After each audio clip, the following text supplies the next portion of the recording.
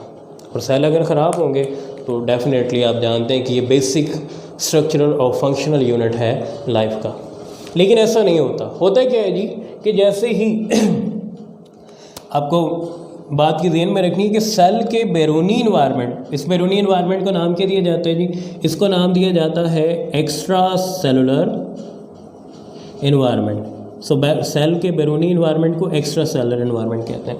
अगर इसमें कोई वाइडर चेंज आता है और ये चेंज क्या होगा, सेल के अंदर ट्रांसफ़र नहीं होगा। क्यों? क्योंकि सेल का क्या है, अपना एक कंट्रोल सिस्टम है।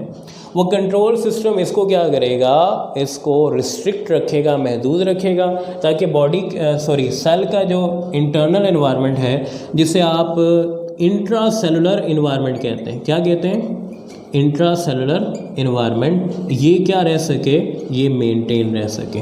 तो याद रखें कि अगर एक्स्ट्रा सेलर यानी कि सेल के बाहर वाले इन्वायरमेंट में कोई चेंज आता है तो सेल का कंट्रोल सिस्टम सेल के इंट्रासेलुलर इन्वायरमेंट में उस चेंज को मुंतकिल होने नहीं देता, जिसकी वजह से सेल्स जो हैं वो मेंटेन रहते हैं और अपने फंक्शन एक रेगुलेट वे में परफॉर्म करते रहते हैं।